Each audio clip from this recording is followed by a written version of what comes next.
두산이 역대 최초 와일드카드 결정전 업셋에 또 희생양이 되었습니다. 이 와일드카드 시리즈가 도입된 이후로 5위 팀이 4위 팀을 잡고 이 준 플레이오프에 진출한 경우가 그동안 없었거든요. 왜냐면 4위 팀에게 사실은 너무나도 유리한 제도이기는 합니다. 이 4위 팀 같은 경우에는 비기기만 해도 올라가고 1승만 거둬도 올라가는데 5위 팀 같은 경우에는 또 2승을 채워야지만 또 다음 시리즈 준 플레이오프로 넘어갈 수 있기 때문에 그동안에는 한 번도 업셋이 나오지 않았었는데요.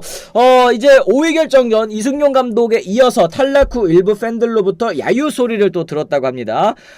봅시다.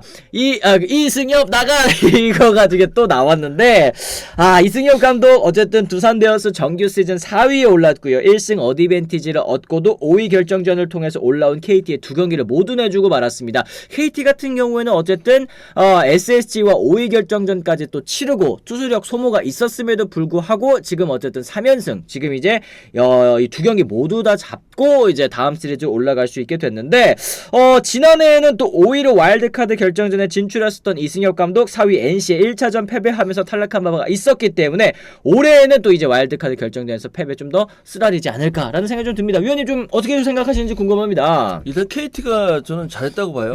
KT 투수들이 굉장히 잘했고 무사사구 두 경기 합쳐서 무사사구잖아요. 그렇죠, 네. 굉장히 안정감 있게 했는데 이건 이제 어떻게 될지 모르겠지만 업셋은 지금 와일드카드가 제일 쉬워요. 그렇죠, 네. 서로 지금 피로도가 똑같은 상태고 그리고 이게 이제 업셋이라는 게 올라가면 올라갈수록 힘든 거잖아. 경기 수도 많고 그렇죠. 거기 버티기가 힘든데 두 경기를 잡는다는 거는 뭐 해본 입장에서 그렇게 크게 어려운 건 아니에요. 쉽지는 않죠. 어렵지만 나머지 올라갔을 때 나머지 경기 그 시리즈에 비해서는 제일 그 난이도가 좀 쉽다고 봐야 돼요. 그렇습니다. 어제 경기 어쨌든 경기 종료 후에 잠실구장 밖에서 그리고 또 사실 경기 끝나고 나서도 관중석에서 홈팬 응원석에서도 이제 두산 팬 여러분들께서 이승엽 나가 요거 하면서도 이제 불만을 표출을 하셨는데 어제 또 영상 올라온 것들도 보니까 뭐 이승엽 나가뿐만 아니라 뭐 홍명보도 나가라고 하고 이렇게 많이들 섞어서 이제 하시는 것 같더라고요. 근데 지금 또 여러 가지로 댓글에도 이런저런 이야기들이 좀 있는 것 같습니다. 초이민님께서 3,000원 후원 고맙습니다. 감사합니다. 이승엽 감독은 사과라도 하던데 이승용 감독은 사과 없이 선수 탓하는 엄프라고 지금 뭐 하시고 있나요? 얘기를 하셨습니다. 뭐 이승용 감독도 사실 똑같은 또 이응시읒 이용이라 가지고 거기도 또 도상현 나가 도상현 나가 여기도 나가고 도상현 나가 그러면 진짜 나가요. 그리고 나가면 얼마나 편한데. 나가 혼자서 하실 수 있을까요? 네, 어쨌든 그렇습니다. 이승엽 감독 같은 경우에는 경기 종료 후에 또 인터뷰 이런저런 이야기도 나눠놨습니다. 우울하고 마음이 아프다. 두 경기에서 점수를 내지 못한 것이 컸다. 와일드카드 결정전 두 경기에서 삼진이 많았다. 득점 기회에서 세밀한 야구를 펼치지 못했다. 장타가 터지지 않아서 힘든 경기를 또 치렀고 젊은 선수들이 올라오지 못하며 김재호, 김재환, 양석환, 허경민, 정수빈 등 베테랑에 또 의존을 해야 했다. 백업 선수 간의 실력 차이가 크게 났다. 여러 가지 생각이 드는 시즌이었다. 매우 죄송스럽다. 제가 아직 부족한 것 같다. 선수들은 열심히 준비했다. 라면서 결국에는 또 이제 마지막에는 또 모든 잘못을 또 감독 본인에게 또 이렇게 돌리는 인터뷰를 또 나눠놨기 때문에 또 이런 얘기를 하신 게 아닌가 생각이 드는데 사실 이 두 경기 위원님께서는 또 이승엽 감독의 실책이라든지 아니면 좀 아쉬웠던 부분 뭐 어떤 점들 또 그나마 좀 들어본다면 어떤 게 있을까요? 원래 이제 그 위에 있는 팀은 네. 한 경기에 쏟아부어야 되는 그런 시점이 있어요. 그렇죠, 네. 몰빵을 해야 되죠. 그런데 그 시기를 잡기가 굉장히 어려워요. 뭔가 앞서야지만 몰빵을 할 수가 있거든요. 네네네. 앞서지 못하면 몰빵을 못해요. 감독 입장에서는 일단은 점수가 나서 앞서고 있으면은 이 경기에 몰빵을 할 수 있는데 네. 두 경기 통틀어서 앞선 적이 한 번도 없어요. 그렇죠, 네. 그렇기 때문에 뭔가 이제 감독으로서 뭐 하기는 쉽지는 않았고, 이게 이제 그 시리즈가 한 7차전, 5차전 정도 되면은 네. 컨디션이라든지 여러 가지 이제 그 변화 시킬 수 있는 그런 그 기회가 있어요. 네네네. 한 번이라도.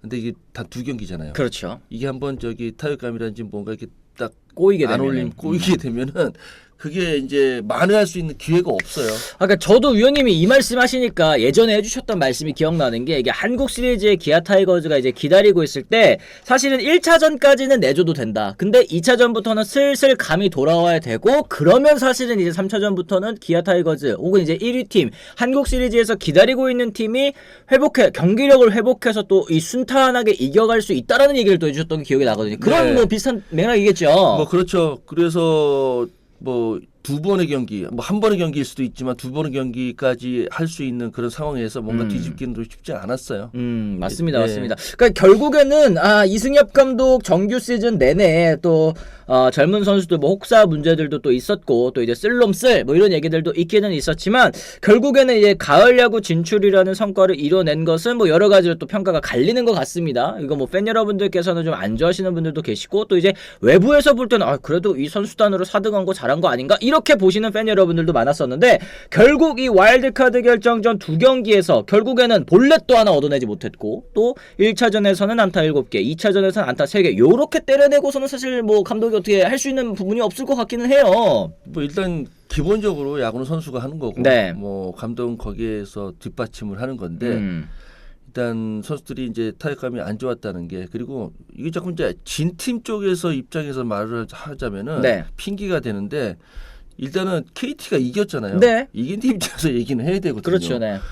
너무나 투수이 잘 던졌어요. 그리고 이게 이제 그 안정감이라는 게 있잖아요. 점수를 안 줬다는 안정감.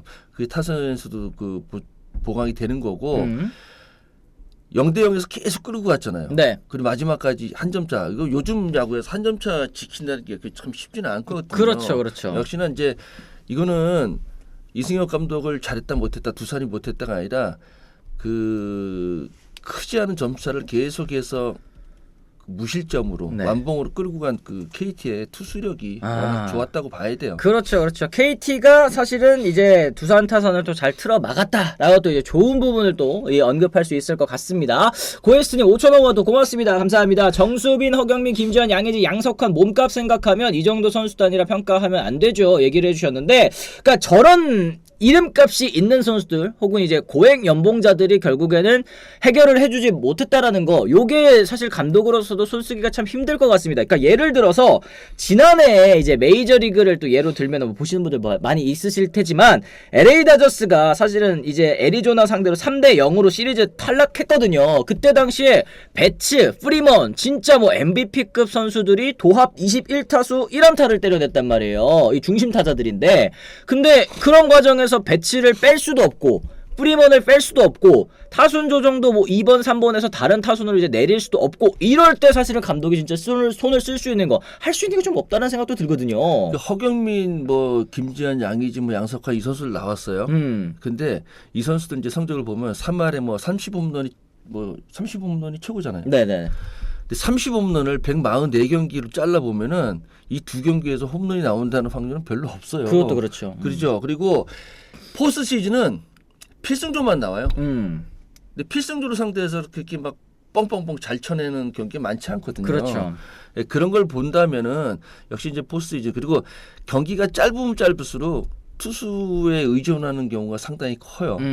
그래서 타격은 진짜 시즌을 길게 보면은 타선을 믿고 가야 되겠지만 짧게 보면은 타선을 믿고 갈 수가 없는 게 제가 예전에도 이제 무슨 라인업 짜고 막 그래 최정 선수를 뺀 적이 꽤 있어요. 네네네. 그거는 뭐냐면은 최정 선수는 길게 봐야 되는 선수예요. 한 시즌은 길게. 그래서 한 시즌이 끝나고 난 다음에 이제 숫자를 딱 봤을 때 와 최정 선수 엄청난 선수다 이렇게 판단이 되는데 짧게 끊으면은 그렇지 못한 경우가 많아요. 어허. 그래서 뭐 양의지 선수 있고 뭐 김지한 선수 있고 하지만 여러 가지 그 지표를 봤을 때 그렇게 단기간에 뭔가 폭발적으로 할 수 있는 그런 지금 라인업은 사실 두산이 아니에요. 그러게요. 지금 양의지 선수 없는 게 또 너무 컸어요. 집착하지 말자님 이런 얘기를 해주셨는데 결국에는 이제 정상 전력도 아니었고 또 그 다음에 해줘야 될 선수들 또 이름값 있는 선수들 혹은 이제 고액 연봉자들 뭐 FA 선수들이 못 해준 것도 사실은 또 어제 경기에서 혹은 이제 와일드카드 시리즈에서 두 경기 모두 또 크게 힘을 쓰지 못하고 패배한 그 가장 큰 원인이 또 아닐까 한번 생각을 해봅니다. 고에스님 또 5,000원 추가로 감사드립니다. 고맙습니다. 그러므로 두산 선수단은 투자 금액 대비 영양가가 좀 떨어지지 않았나 싶습니다. 특히나 타선이 또 그랬다라고 얘기를 해주셨는데 결국에는 뭐 2년 동안 젊은 선수 못 키우고 뭐 했냐 이런 얘기를 하실 수도 있겠습니다만 어쨌든 큰 돈 주고 이제 쓰고 있는 선수들을 또 기용하지 않을 수는 없는 거 아니겠습니까? 뭐 2년 동안 키우기가 쉽지 않죠. 그리고 키운 선수들이 뭐 뭔가 확 두각을 나타내기에는 시간적으로 짧고 네. 저번 주에도 말씀드린 것 같은데 지금 말을 안 해서 그렇지 지금 세대 교체 중이잖아요. 뭐 조수행 선수도 좀 있고. 네, 세대 교체 중이에요 지금. 근데 이게 이제 탁 드러내놓고 우리 세대 교체다 뭐 이런 인터뷰가 두산은 없었어요 한 번도. 그렇죠, 네. 그러다 보니까 지금 세대 교체인지 아닌지 모르고 그리고 또 부진하다고 생각하는데 세대 교체 중이에요. 제가 볼 때는 두산이 세대 교체 되게 길게 해요. 티 안 내고 그 왕조 시절 될 때까지 네. 이 오재원, 김재환, 뭐 김재호 이 선수들 거의 10년씩 기다렸어요. 그렇죠. 네. 그러면서 만들어진 팀인데 그 왕조가 아주 길진 못했지만 그래도 다시 또 그 시점으로 돌아간 거예요.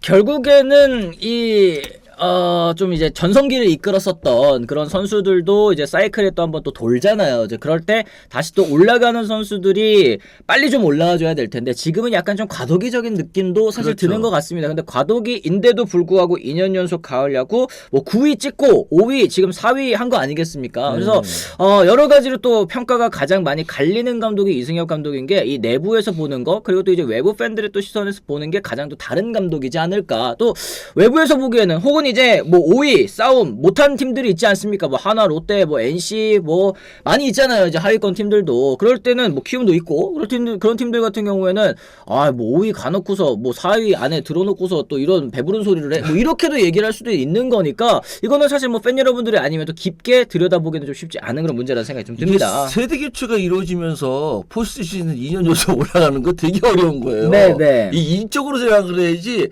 그러니까 자꾸 이제 기대치가 왕조 그 라인업 2개 만들 때 그때 기대치를 가지고 계세요. 지금 그 선수들 다 거의 이제 반 정도 나가고 이제 애매한 시점이고 네. 그리고 9위를 했잖아요. 왕조 시절을 하면서 9위 했던 팀이 이승엽 감독 올라오면서 지금 세대 교체를 시작하는 단계에서 5등 4등 했잖아요. 네. 나쁘지 않아요. 괜찮아요. 참 그러니까 저희가 또 지난주에 또 위원님이랑 같이 또 이제 금요일 날에 이승엽 감독 얘기 또 나눠봤더니 이제 댓글에 또 이제 두산 팬 여러분들께서 또 많이 화가 나셨더라고요. 그러니까 이거는 좀 깊게 매경기, 그러니까 100만 내경기를 또 대부분 챙겨보시는 분들만 느낄 수 있는 그런 포인트들이 분명히 있을 거라고 생각을 합니다. 그런데 이제 전체적인 틀로만 놓고 봤을 때는 외국인 선수도 또 시즌 내내 좀 부진했고 부상 선수도 많았고 베테랑들도 좀 부진했는데도 불구하고 4등 했으면 잘한 거 아니야? 이런 얘기하면은 이제 팬 여러분들께서 또 이제 말씀이 또 길어지실 수밖에 없으니까 좀 이제 서로 이제 얘기가 좀 안 맞는 게 아닐까라는 생각도 좀 드는 것 같기는 합니다. 어쨌든 뭐 두산 베어스 이승엽 감독의 거취 뭐 올 시즌 끝났으니까 또 이제 좀 얘기를 나눠봐야 될 것 같고 네. 그런 게 있어요. 이런 얘기는 실드 쳐준다 그러고 이승엽 감독 내가 여기서 이승엽 실드 쳐서 뭐해? 막아준다고 욕만 먹지 네. 어디 가서 무슨 이승엽한테 커피를 한잔 얻어먹겠어요. 그럼 그렇죠. 네. 다 그래요. 네. 같은 야구인이긴 하지만 아니 내가 뭐 그 감독을 막아준다고 내게 생기는 게 없어요. 그럼요. 네. 차라리 내 입장에서는 이렇게 이제 유튜브 나오고 네. 내 입장에서는요 팬들 편 들어주고 그렇지, 팬들 듣기 좋은 소리 하는 게 더 듣기 좋죠. 좋은 소리 하면은 난 편해요. 근데 있잖아요 그러려면은 창피하잖아요. 사실은 여기 소신이 또 있는데 사실이 있는데 네. 그걸 왜곡해서 나 좀 편하자고 그럴 수는 없으니까 네. 말씀드리는 거지. 그렇습니다. 어쨌든 또 두산 팬 여러분들께서도 너무 또 노여워하지 마시고 또 이제 한번 다음 시즌을 또 잘 준비하길 좀 바라봐야 될 것 같습니다.